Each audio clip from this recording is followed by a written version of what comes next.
Is everybody there? Yeah, we're live now. Awesome. Thank you guys for powering through those technical difficulties.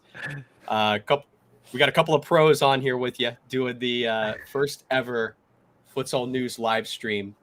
My name is Jake.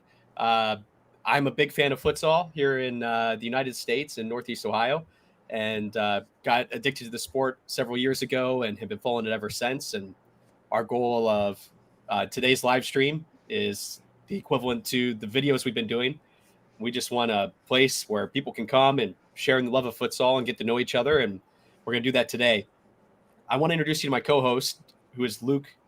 He is going to be my counterpart here.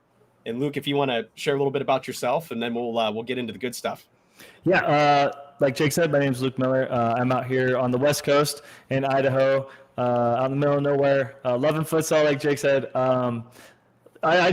Jake and I have talked for many hours about futsal. We share the same love of futsal and the dream of a professional league here in the U.S., and that's why we're just so excited to have Josh on with us today. But yeah, excited to be here. Go ahead, Jake. So just like Luke just said, we're going to introduce Josh Danza. He's our special guest today. So he's going to be talking to us a little bit about what he's involved in out on the East Coast. And without taking too much away from him, I'm going to let him introduce himself, and then we'll get into some interviews. If you guys in chat have any questions that you'd like to ask us or Josh, please don't hesitate to put them in the chat. We will be keeping an eye on that today and trying to interact with you guys as much as possible. This is meant to be interactive. So from there, Josh, why don't you tell us a little bit about yourself? No, first, thanks for having me on today. I always want to be able to continue to spread positivity throughout the futsal community, not just here in our area on the Mid-Atlantic region and Baltimore area, but also nationally. Futsal's just a passion that I've had since I was a kid and want to continue to work through here on the East Coast as we are trying to figure out a way to showcase high-level players here in the area.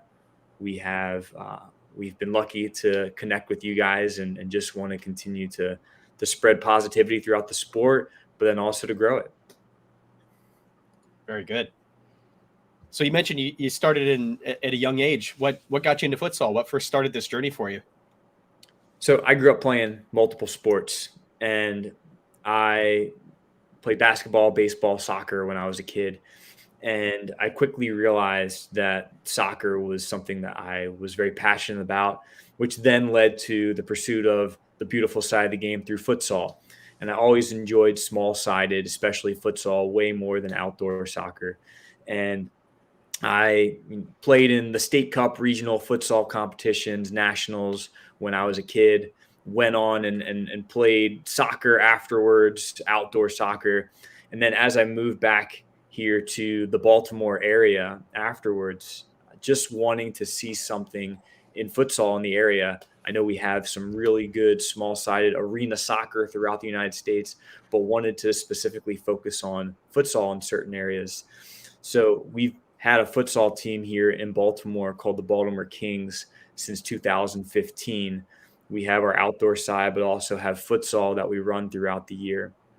And we've always gone to different competitions regionally, but we wanted to also showcase and grow our player pool, which led to us wanting to pursue something at a higher level here in the Mid-Atlantic region, and eventually led to the creation of League One Futsal. So a semi-pro league that we started up here on the East Coast. It's very confined here to a player pool of around 65, 70 players that want to continue to grow futsal. It's definitely not the highest level futsal in the world, but it's a way that we can at least start somewhere and start to identify players that maybe want to continue to play at a higher level. So where are you finding most of these players from? Are they coming to you out of interest through word of mouth, or do you guys see it's coming through your other avenues, through the outdoor game and through arena soccer? Or where are these guys hearing about futsal? Right. So we have players that reach out to us, some that have a lot of futsal experience, some that are newer to futsal, transitioning from the arena soccer outdoor game. And that's an entirely different sport.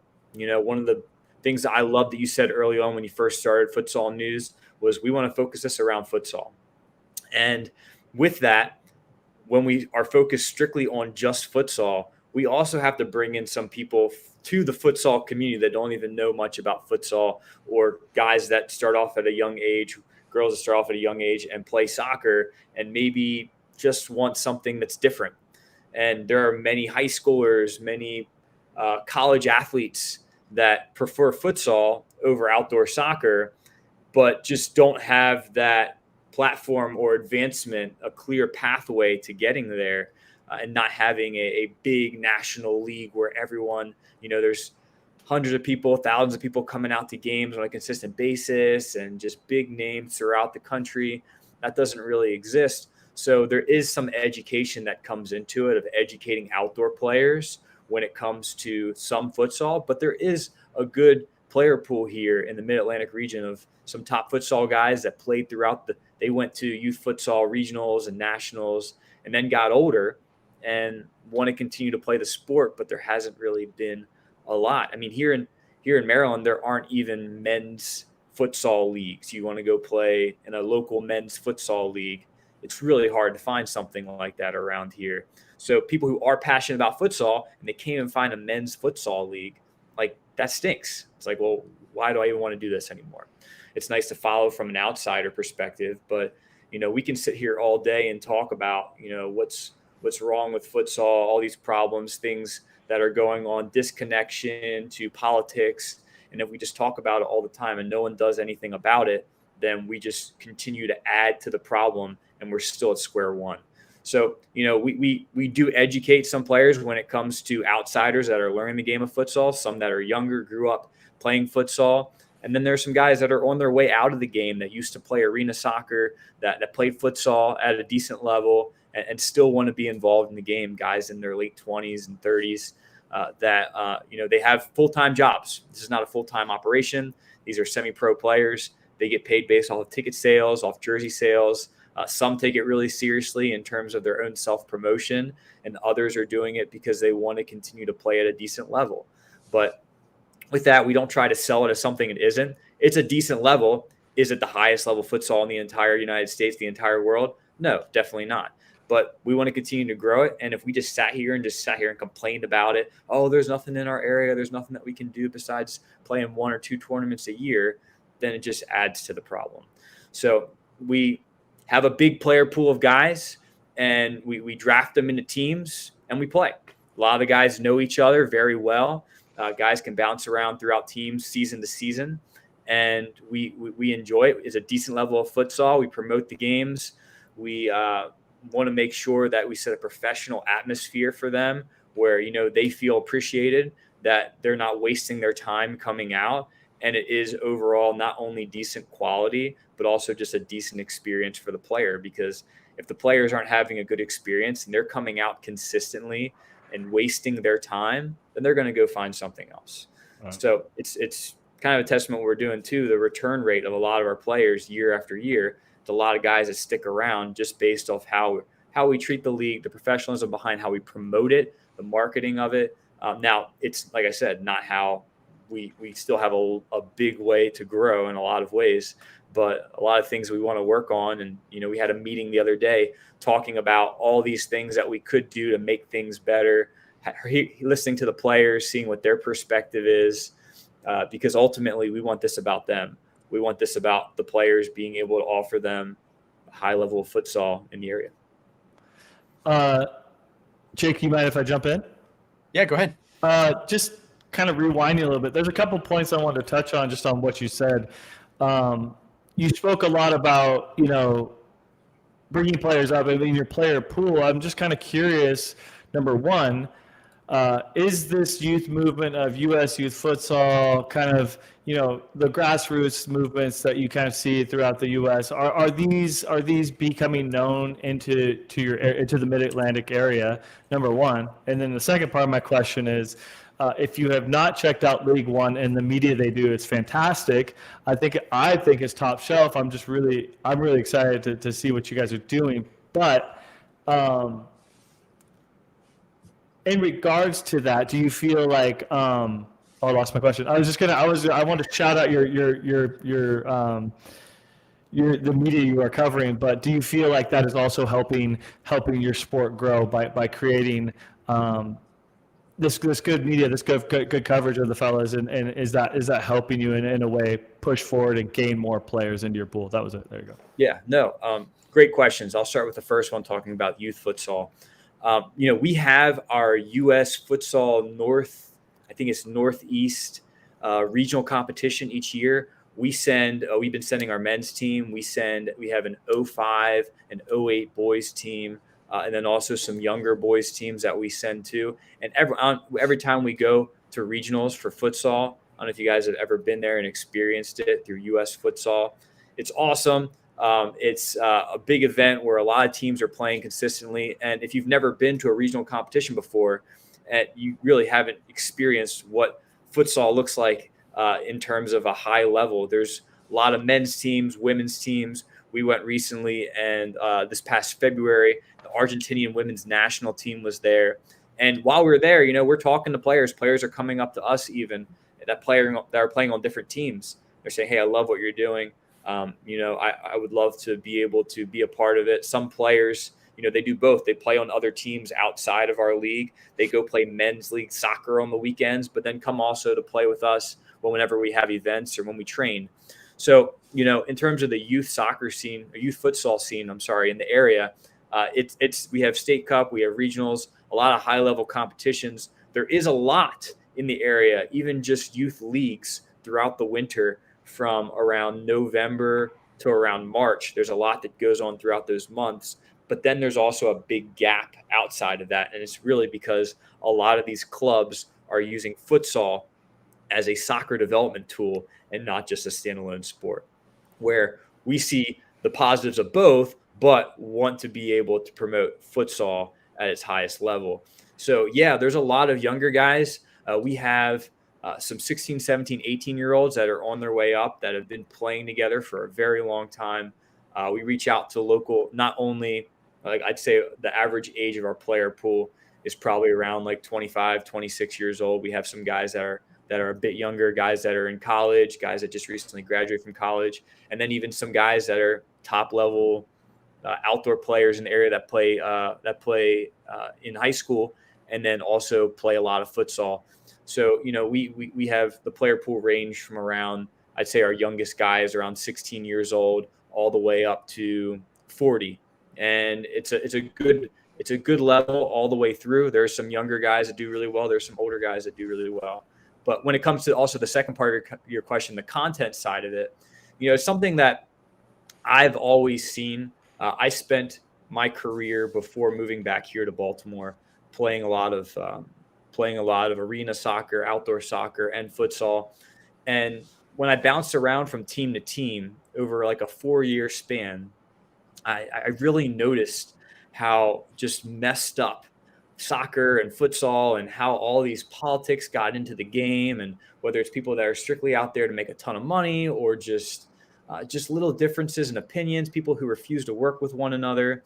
And I wanted to be able to create something that wasn't only about the sustainability of the sport, but also something that promoted the players. I knew when I was a player, when I was coming up, there wasn't, most of the teams I played for, even though they were professional teams in the NASL, USL, they didn't even have social media pages, right? This was 2012, 2013. It was hard to find out who won the game after a game. And I had to hound people to almost find video of the game after I played it. There was no promotion of the games whatsoever. I'm trying to build my own highlight film so that way I can go on and play afterwards, whenever my contract ends. I'm not making a ton of money. I have to start self-promoting myself. And I started to realize, I was like, man, why is no one just focusing on these players? I feel like you have the result posted after the game, but I don't feel like there weren't many pictures and video and all this stuff taken. And my background is in computer science and marketing. And I'm always been a visual person that's attracted to video and images. And I know that as our times shift and social media becomes prominent and just how people look at things, It used to be when I was a kid, we looked forward to holding up the championship trophy after the game. And that moment was the ultimate peak of like lifting up the trophy together and celebrating as a team and holding that trophy up and maybe even getting a picture together, right? But now the actual moment that's the biggest high for a lot of these players isn't as they host the trophy. It's actually around 20 minutes afterwards when they're passing around the trophy in the locker room, taking pictures with it, posting on social media, and see how many likes they can get afterwards. That's their biggest high. It's not necessarily in that one moment, it's after the fact. And I started to realize, I was like, that's what players want the most. They want to feel like it's a professional environment. Some people say they want to play a professional sport, but don't actually want to do all the hard work that goes into it. And I've noticed that time after time again. Now, we don't want this to be some sort of false narrative where we're promoting these guys that aren't very good at futsal or soccer or whatever we're doing, but it really does make a difference to these players when they feel like they're being taken care of. It got to a point in my professional career where I realized I would rather go play for a local men's team with guys that are positive. We're promoting the game. We're, having a good time with one another than being in an environment where I'm barely surviving, where I'm not making a ton of money, where I'm trying to figure out step after step in my career, where I don't feel like I can even find video from. And that's changed a lot now, where there's a lot of live stream options and awesome stuff that's being done throughout the country in terms of content. But when we first started the Baltimore Kings, I wanted to focus on the player experience and player promotion. And from there, once we had a player pool, once we had guys that were decent, we wanted to be able to showcase them. Now, the content we put out afterwards, the highlights after the game, everything that you see, we go through and edit those games, and there's a lot of bad stuff. There's a lot of stuff from like, I cannot even, like, sometimes like, man, like, I even feel weird live streaming some of these games because some of these opponents that we're playing against, some of the teams aren't the super highest level. But with that being said, we go through and try to find positives. We try to create different teams of the month, different goals of the month, saves of the month, different promotion before the game starts, afterwards. And a lot of that is done by a very small team of people and people that don't make any money off of it, that are doing it because we love it and we just want to be able to make people feel good in the process of promoting them and have an overall professional experience. Now, like I said, it's not a full-time professional gig, but I know a lot of guys that really enjoy what we're doing here. And, if someone bigger and better wants to come along and take over and have a nationwide version of futsal, that's awesome. I'd love to support it. I'd love to help in any way possible, but I'm all about starting small. I'm pretty conservative in my approach when it comes to starting anything new and want to make sure something works on a small scale before opening that up. So, we started up League One futsal officially this time last year, but we've been playing futsal in different exhibition seasons, and we played 1 year in a whole different national league that existed. But we just want to be able to focus, as I said, on that experience. And that's always shifting. The platform where people are consuming their content to just what they like. When we first started off putting stuff out there, Reels didn't exist, Snapchat didn't exist, TikTok didn't exist or wasn't as popular. And now we're just trying to manage what's the best way that we can not only promote them, but also make them feel good in the process of it. I like that a lot. And I actually, it was echoed in the chat too from Molly. Having good quality video coverage makes a difference. And I think that's absolutely right. So regardless of what you do with your league as far as coverage and content, I think that I mentioned it in the previous video, but I think it's worth saying again, like just throwing up a cell phone in a gym without any kind of quality internet connection is not going to get you there. I appreciate the effort to at least get it out there to the masses, but I can't tell you how many times I've logged into a stream and the sound's instantly bugged out, or it's 20 pixels on my whole screen. Makes it tough, as even for someone as fanatical as me that's as a fan that's looking for the content. actively looking for it online. If I see that, I'm moving on. For me, I'd rather go watch some highlights of the Argentinian league at that point, or go overseas to Europe and watch some highlights from those games than watch that live stream. But I want to back up to a question that came through the chat. You were talking about the indoor game and how you've brought some players over from that. David was asking, what do you think is the main draw bringing people to futsal from indoor soccer? I know the pamphlet futsal answer to that question, but I want to hear what you have to say about it. Yeah, of course. We've been lucky here in Baltimore, and we have a pro indoor soccer team, arena soccer team called the Baltimore Blast. I've been around forever, and they run arena soccer really well. And we have an arena soccer team that we play outside of futsal, but there are similarities in the game, but then there's also glaring differences. Geared to even just the size of the ball, the size of the court that you're playing on, and overall, the nature of how you're subbing to just the rules. It's an entirely different sport. Our guys say all the time, like, we're switching between outdoor arena soccer and futsal. And they're like, man, if I would have played that ball in arena soccer, that would have been a good ball. But this is futsal, and the ball went out of play, right? Or just like, oh, like if I would have kicked that ball the same way and it was a futsal ball, it would have done something different.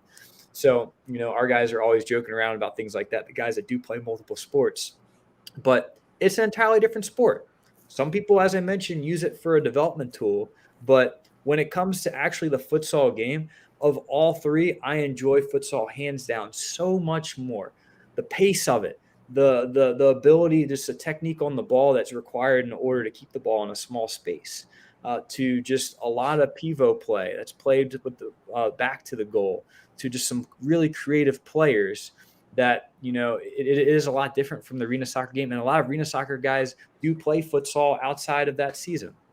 But, I've just noticed over the years that some of the better guys that we've gotten on our teams, you can take an outdoor player and put them on a futsal court and they could be awful, really bad, even if they're really, really good at outdoor, and vice versa when it comes to futsal. But it seems like a lot of the arena soccer guys at least have some of the backgrounds. A lot of them are going to arena soccer from futsal just because there hasn't been anything that's consistent here in the United States for an extended period of time that's bigger.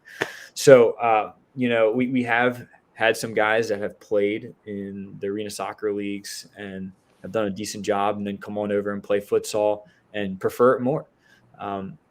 Everyone has their own viewing preference. I know there are diehards that love the arena game. There's guys that love futsal.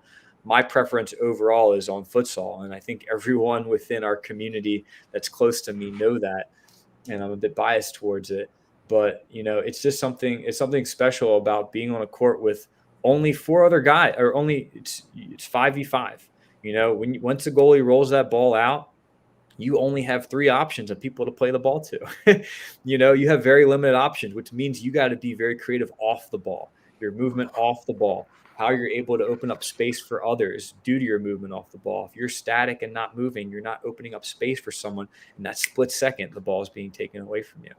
So there's a lot of off the ball movement in futsal that people sometimes can just at the youth level ignore. But when it comes to higher level futsal, that needs to be a priority. So, there's both sides of the game. I know some guys that enjoy the arena game, some guys that enjoy the futsal side. But as I said, for me, I've always wanted to be able to do something more with futsal. I know, from my standpoint, and I've been pitching it for so long now that I almost, like I said, I feel like I sound like the pamphlet at this point. But if you're a fan, or if you're thinking about watching futsal compared to, say, outdoor, indoor soccer, I think here in the United States, where we're trying to make this thing work, there's a general stereotype about soccer that it's slow, that it's not a lot of goals. And I think futsal brings all those things that kind of relates to the American sports fan. It's way faster pace. It's higher scoring goals. There's way more movement, like you said, off the ball. It plays more like basketball than it does really outdoor soccer.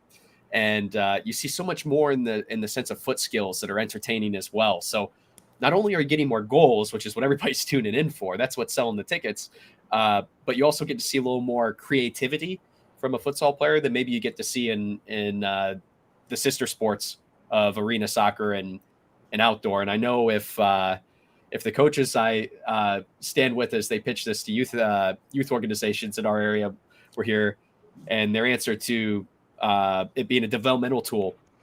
And I think that a lot of outdoor soccer coaches and some of these organizations are fearful that what futsal teaches and how to play the ball doesn't translate to outdoor, and it's going to create quote unquote bad habits.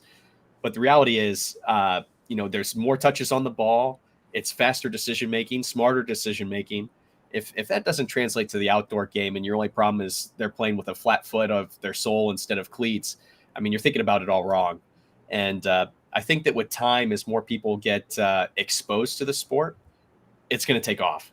So seeing things like what you're doing right now, it's the early years, and we're still finding people and finding, not only players, but people to watch.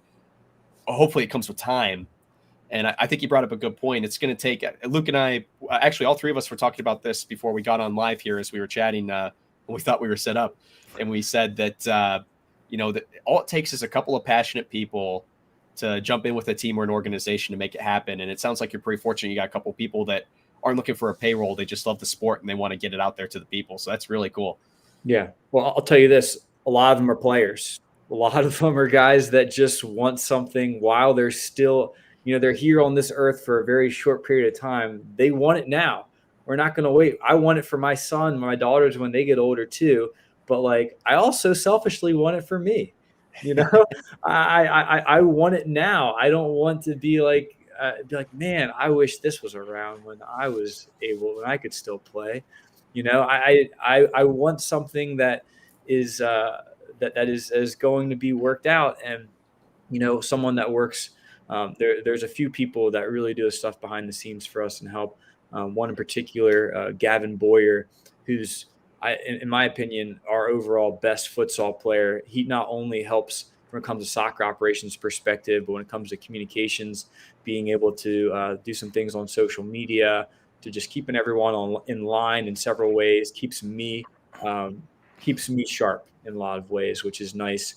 There's some other guys. I got Brian Gruder, Tommy Humphreys, Jack Frisbee, or Andrew Reinell, some guys that it's just reaching out to local community groups, to potential sponsorships, to helping secure facilities, you name it. It's just a lot that goes in behind the scenes to make it all work.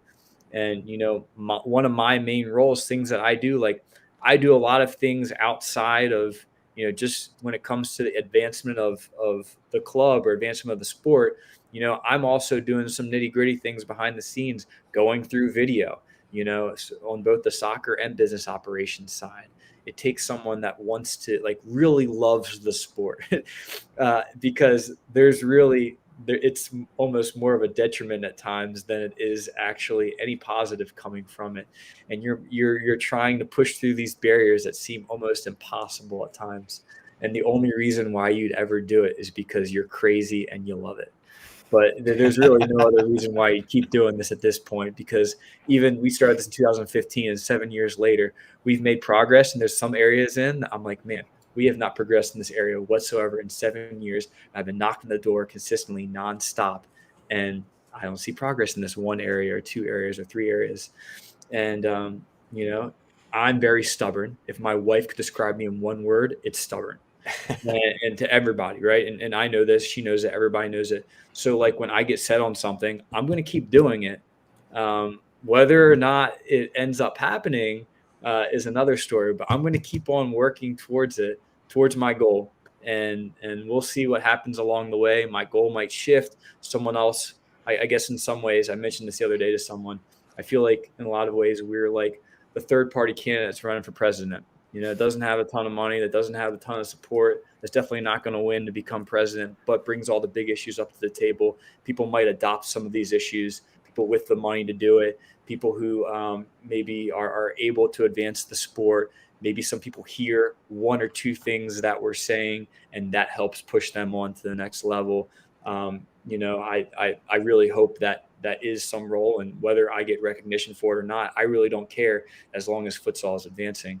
And that's what ultimately comes down to putting aside a lot of these egos and politics and just trying to be able to do this. And that's why I said when I first saw everything that you're doing here with this page, I was like, this is great. This is what I think futsal needs, is just this open forum of just these non-biased people in the futsal community that are crazy and love futsal too, and want to be able to get something going now. With the development of futsal going on, and you mentioned that there's been struggles along the way with politics or things like that.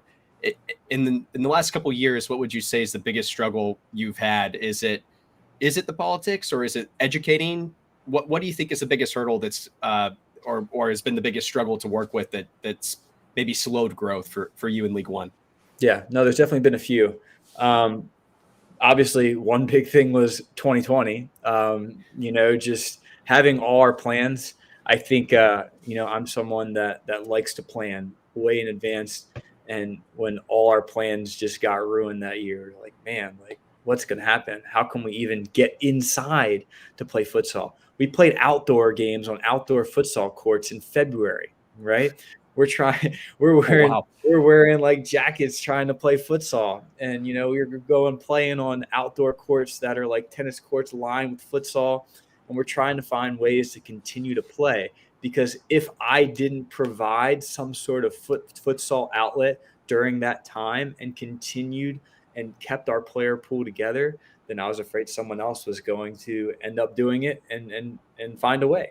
So, we had to travel to the Maryland Eastern Shore here in the Baltimore area. Everything was closed for a long time. And even when they opened, you had to wear masks when you were playing indoor, which was, it's kind of hard for futsal players playing at a really high level to wear masks and continue to play futsal.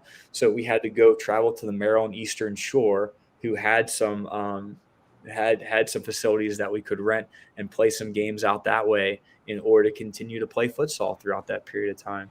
So, ultimately that was a big hurdle. But when it comes to things now, there are groups that play futsal on a regular basis.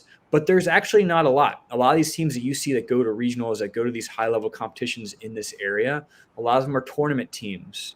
They're groups of guys that are assembled for one weekend to go play. They're really good players. Some that go play professional arena soccer, some that are like traveling from all different states to be assembled for one team. Your team title might say you're from New Jersey, but really you got guys from Florida, California, and 4 other states. So with that, it's awesome putting together these tournament teams of all-stars, but it's for one weekend and then everyone goes their separate ways. There's no training, there's no consistency with it. And these teams that are known for being really good, when they put a team together in a league, it's a completely different product than it is in a one weekend tournament. So being able to find groups, futsal groups, that one, take things seriously and do it on a year-round basis. Well, I guess take things seriously is one. 2 is they do it on a consistent year-round basis with a consistent group of players. And 3 is that they do it in a professional manner. There's times where we've had friendlies against teams and brought them in, and they showed up late. And I have crowds of a couple hundred people there.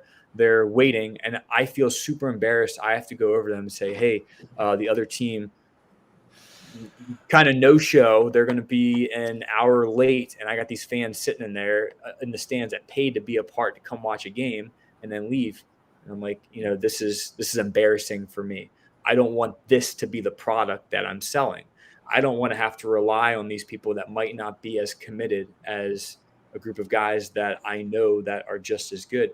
So with that, trying to find a group that also promotes things through social media, that has the proper content. You can be really, really, really good at futsal and have your team in a local league. But if no one knows you exist, I really don't know if that's advancing the sport here in the country, to be truthful. You can be the best futsal player in the world, but if you're training in your basement every single day and no one knows about you, how are you going to find a team to play for, especially in the way futsal is in the United States? So, trying to find teams that do push things the right way through social media to have the league have professional presence. You don't want a team of 20 teams and 3 of them have a very good social media presence. Because I talked about the importance of the content, you need to make sure everyone is contributing in that. And like I said, there aren't a lot of people that have that skill set to do the futsal operations and also the business operations. Some are really good at one and not good at the other. There's very few people that can do both the right way. So with that, like I said, we have a lot of ways to get better. There's a lot of things that we can do differently in order to improve, and we're always open to suggestions. I'm the first person to admit when I'm wrong and recognize that if you probably identify an area that we need to improve, I've probably already thought of like 10 more. So with that, I'd say that's a big thing, is being able to find other consistent meeting teams that are taking it seriously, that have a decent group that plays year round, and then also that is taking it seriously through social media and wants to have an actual professional operation, an actual business, and not just a local team that goes to a couple tournaments a year. There's nothing wrong with that. There's nothing wrong with going to a tournament and setting up tournament teams and sending a bunch of really good players. That's awesome. That's really good that you can get players and have that environment and enjoy that weekend. But if we want to create a league that has teams playing on a consistent basis, to find players that you can follow on a consistent basis, be able to create brands, and not just there's a team that exists out here that has some really good futsal players. That takes the business mindset as well. So I'm not sure how many people actually like want that, and how many people that I think that's a big drawback of just trying to do this. I've had a lot of conversations with people. There's some people that do it really well, and then there are some people that are kind of stuck in the futsal side and don't necessarily have the business operations. They don't know how to make all this work. They don't want to put in all the work behind the scenes to do that. But I'd say that's probably the biggest thing. And if we're talking about advancement and having some sort of bigger league. I 100% am on board with all that you're saying. But kind of just to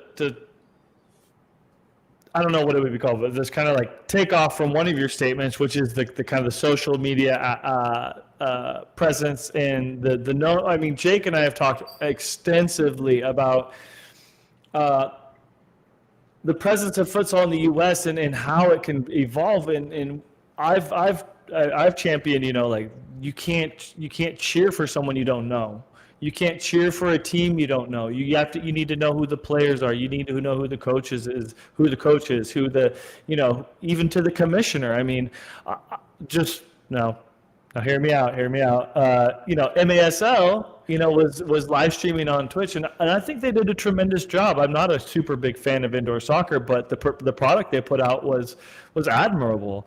So to that point, I feel like I want to get your thoughts on it. I feel like there's a shift in the way people are consuming sports, live sports. I feel like there is a new way for people to consume sports, which is, NFL has dabbled on Twitch and Twitter, and NBA has dabbled on Twitch. I really feel like this immediacy, this intimate crowd where you can be consuming the sports stream, but also interacting with like-minded friends. And, like, it's just like sitting at the bar and you're like whacking your buddy on the back, like, did you see that goal? Did you see that goal? And like, you can kind of do that online with people from across the world. So I just kind of wanted to see what, can you speak into this kind of new way of broadcasting and social media and the way forward for futsal in that kind of specific area? Yeah, no, it kind of goes to your point, as well as I'm thinking of Jake earlier and some things he said.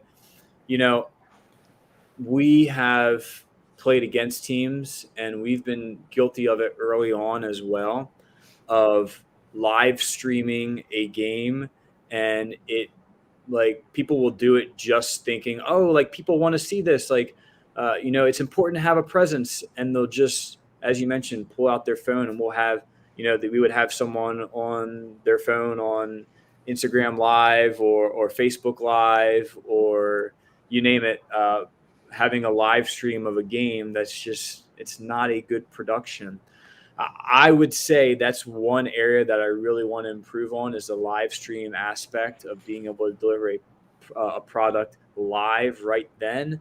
A lot of stuff that we do is post production. We'll film the event, we'll go back through the film and we'll cut it up. We'll make it look nice. We'll add in all the overlays. It's not a huge, awesome operation, but those little things after the fact, those highlights that we post.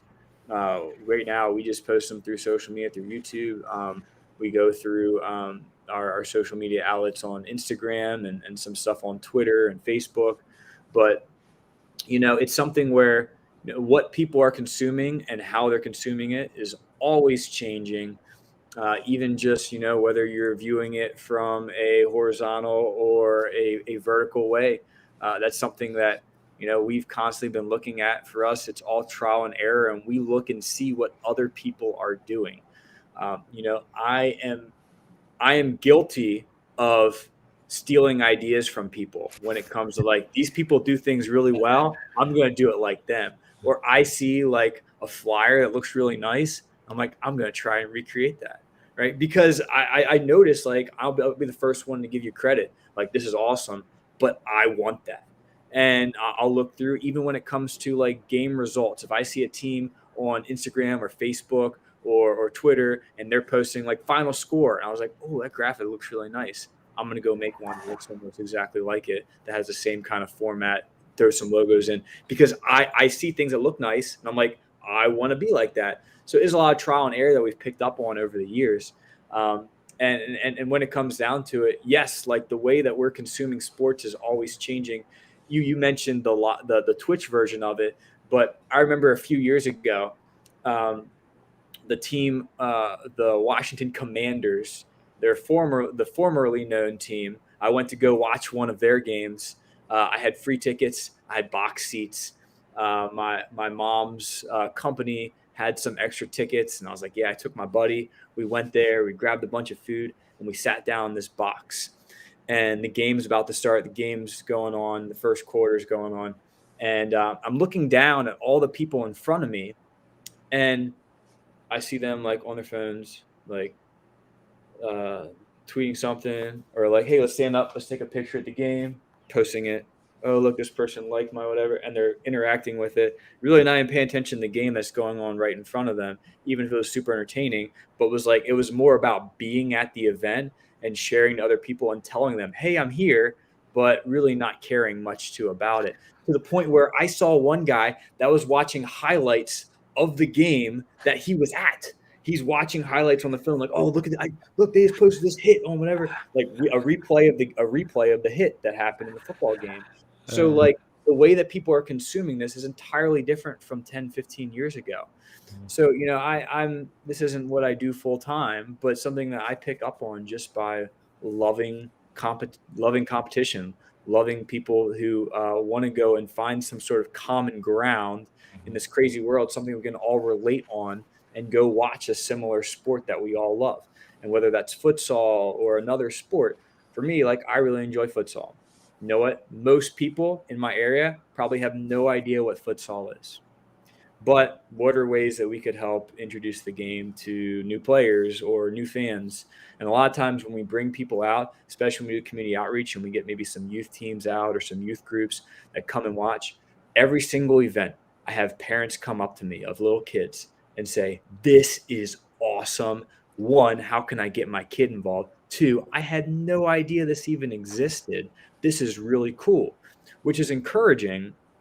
But at the same time, when we first started this whole thing, our main target demographic, we thought were going to be socials, the 18 to 34s that were going to come to games, that were going to support the supporters groups. And we did a lot to try and foster that sort of environment to cater to them. But what we found out was a lot of Americans are really bad about supporting soccer or futsal in our own country, where, they think, well, I wouldn't even go watch an MLS game. Why would I go watch a lower division game? Or, oh, like, I don't like, a lot of people in this area, like, they don't like our local MLS team, or don't like the local team, or don't like the sport altogether. They think it's bad product.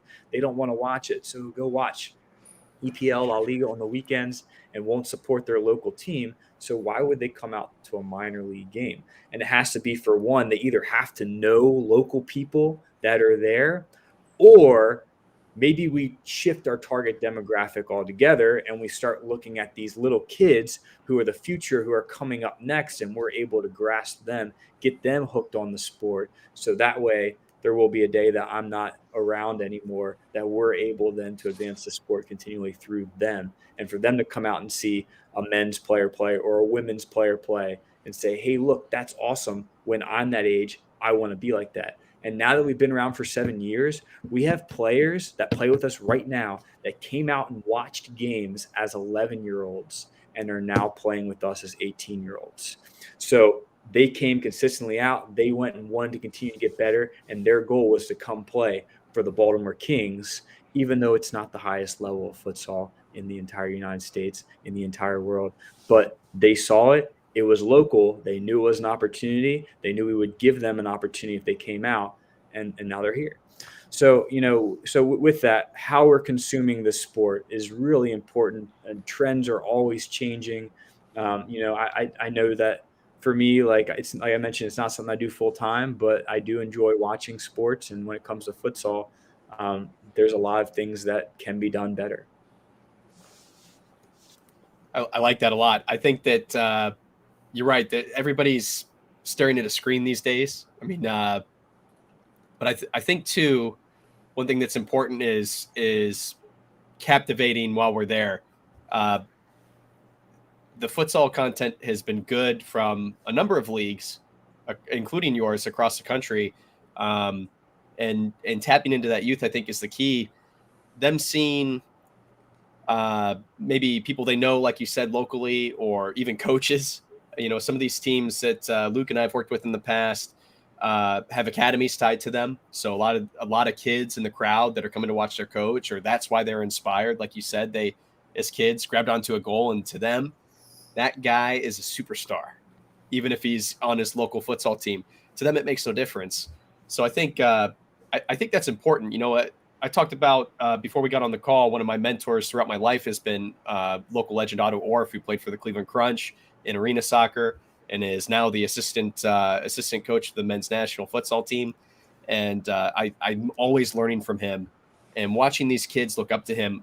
They never watched him play. I mean, they have no idea who he is, but he's just become a bit of a hero to him at this point because, they look up to him as even just a coach. Yeah. I wanted to ask you about that though. So for you guys, you do not have an academy specifically tied to you, correct? You're pulling from multiple clubs and folks from basically infinite sources. Right. So we have tried to stay out of the youth soccer / futsal scene as much as possible, noticing early on that if you tie yourself to one local club or even are competing against other youth clubs in the area, that very quickly you find that the other people and other clubs in the area want nothing to do with you, and they won't come out to your games afraid that you're going to steal their players or just dumb stuff where I'm just like, I just want to be able to support our own club. So, here's what we do. Throughout the winter, we have futsal teams that are run by two different people. One person's Mike Kinn, the other one's Gavin Boyer. And Mike Kinn has two sons. He has an 05 and he has an 08. And what he does is he grabs his son's friends, even though they play for different club teams.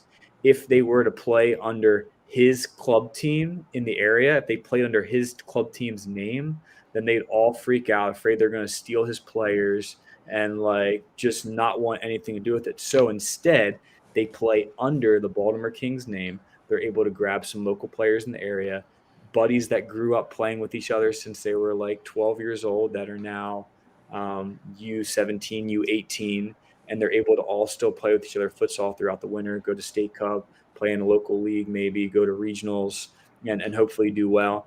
But we have an 05, 08, and then also have two other youth teams under one of our players, as I mentioned, Gavin, who does some things behind the scenes as well. He took on two teams that are pretty much the same format. It's a cluster of players in the area, but that only exists throughout the winter just because there isn't a year-round futsal youth league here in the area. There's stuff that runs November through March, but as soon as March hits, you're not going to find any local futsal unless you want to go play pickup men's futsal at night or co-ed pickup futsal one night a week. So with that, there are a lot of clubs that have their own youth academy. They might do soccer and futsal when it comes to the youth, but I just noticed, unfortunately, we do struggle altogether as a country. I think this is all the way around the board, all throughout the United States. But like, if you start up something on your own, if you start up your own youth academy, sometimes people on the outside who run their own youth academies, if you are outreaching or you send some sort of outreach campaign and you want to get some of these kids out to the games to come watch, they refuse to send anyone because they don't want you to take their players, or just like it's not a part of their organization. So you go do your thing, I'm going to do my thing. You're a competitor, I don't want anything to do with you. And then that limits the people that we actually are able to get out to our games. So I know some people start from the youth and build up and then eventually have a higher level team, but we kind of did the opposite, where we started with this higher level team that doesn't have any sort of youth strict affiliations. So that way we're able to cast a bigger net and hopefully get some more players involved in the future. Do you think that, I mean, I guess there's multiple ways to skin a cat, right? Do you think that, I think about in the last couple of years, I've seen teams go both directions. We've seen teams out in the Midwest that have had a separate name and organization on paper for their semi-pro team and their academies, and then merge them. And then we've also seen in the same Midwest and a similar scenario to you, where we're trying to create that separation. We want to pull from all the talent in the area. We want to create this sense of your player safe with us. Yeah, club neutral. Right, club neutral. Yes, that's an excellent way to put it.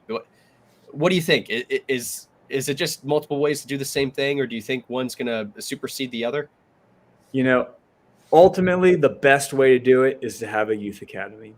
The best way to do it is to have kids that you're training from a young age that you can then eventually pull from for the higher level team. Obviously, that makes sense. That's what everyone else in the world does, right? But if you're also going to go support, if you're watching these games on TV from South America or in Europe, the fans aren't little kids that come to the games; they're adults. So being able to pull them, being able to build supporters groups of adults is important, because if you're relying on the kids to be the ones that are coming to the games, as I mentioned, that's a lot of times the stuff that we do. But the side effect of that is that we can't build a consistent youth academy if we're trying to cast a bigger net of people that are going to come out and watch the game. When it comes to the club neutral model, that's good and great. A lot of the smart people in the community can see through that, though, and be like, oh, it's just actually still a part of that different name. But I would love for that to be the case, where we're able to have a lot of the socials come out to our games. Some of the traditionalists in the area that love the sport, that grew up playing it in their 50s and 60s, that have good memories playing soccer and futsal when they were younger. The problem is futsal is relatively newer, so like a lot of those people that grew up playing the sport are not in their 50s and 60s, to be honest. Like a lot of them aren't. So you don't have that. Like right now, we're kind of stuck with this limited fan base, where maybe in the future, the more that we're able to grow this, you'll have people that grow up playing, oh yeah, 40 years ago I went to futsal regionals and now I'm watching the local men's team play.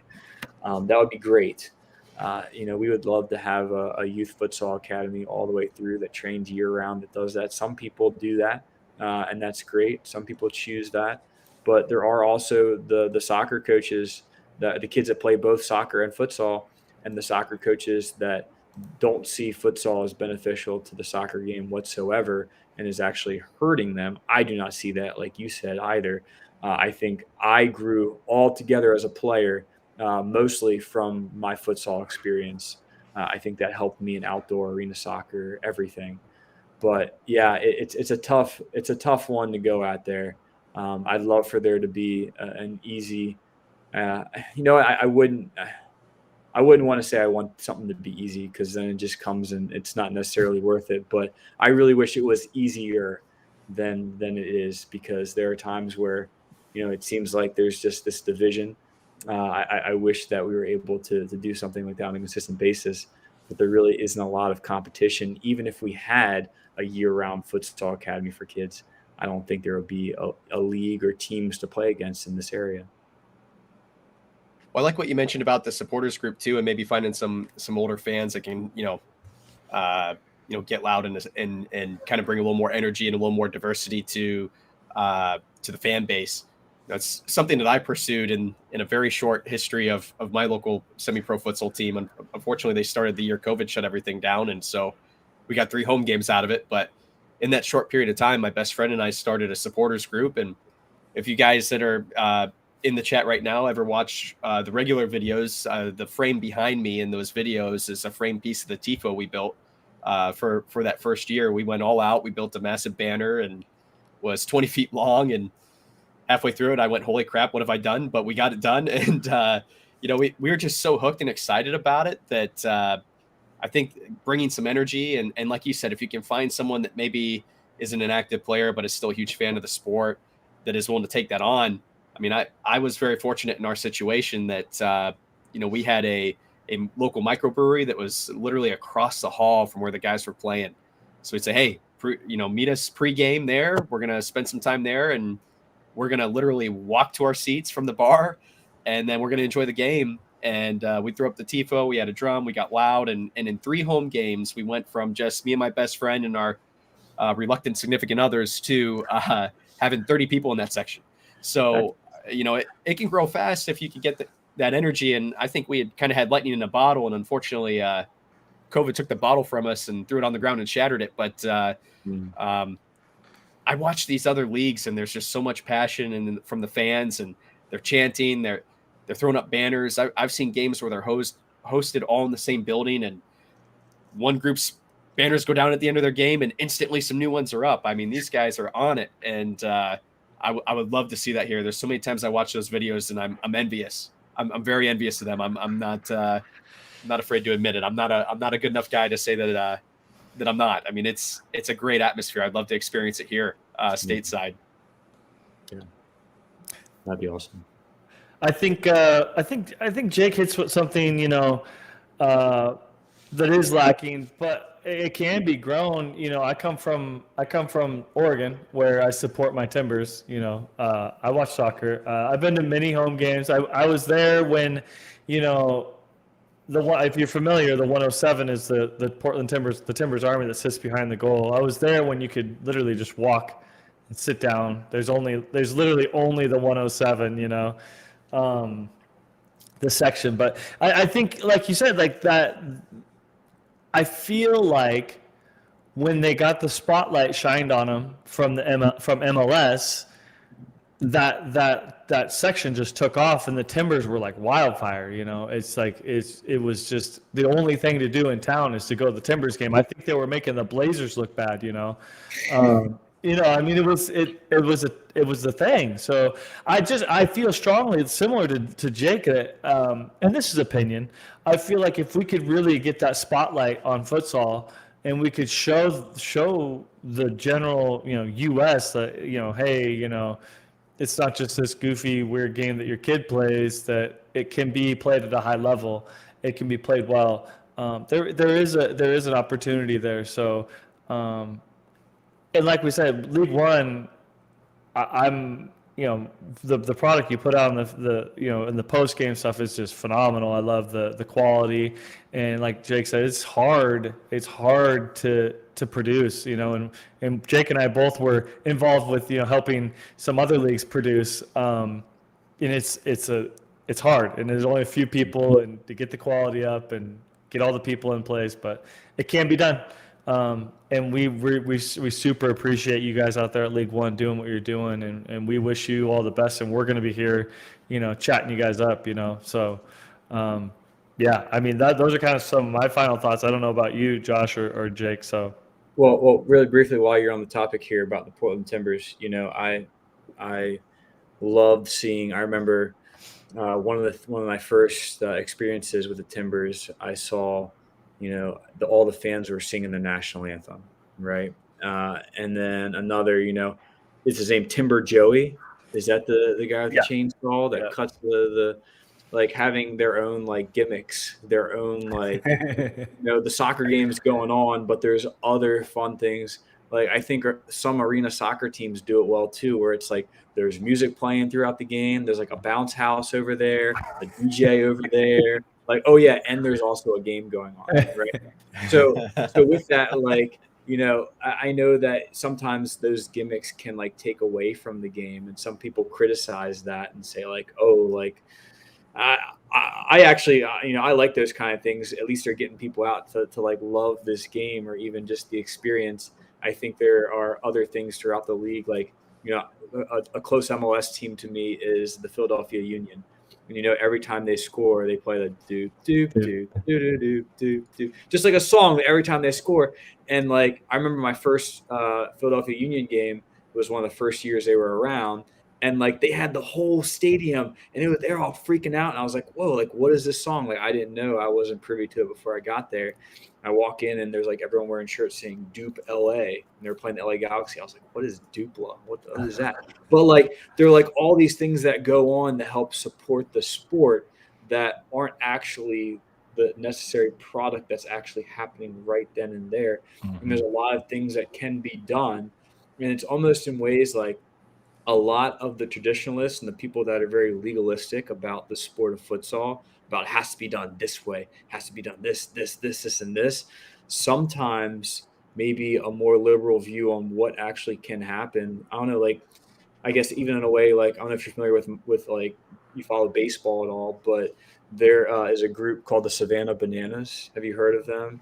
They're like a minor league baseball team that like changes their rules up, Oh no, and I they didn't know like get that. tons of people. Like if a fan catches a ball, it's an out, and like it's just like little things like that that make people want to come watch baseball. Where Yeah. baseball's attendances across the country are dipping, and Major League Baseball has tried to find different initiatives to get the fans more involved, to get Right. them more active, to have more fun at these games rather than just going and sitting there and watching someone throw the ball over the plate, right? Yeah. So, like, I guess even when I think of everything that we're doing, I think of that and I'm like, in what ways can we sacrifice some, like, I don't know, some things about the sport and maybe throw in some different, I don't know, gimmicks or different ways to make the sport more attractive to a newcomer, so that way we can advance the sport altogether.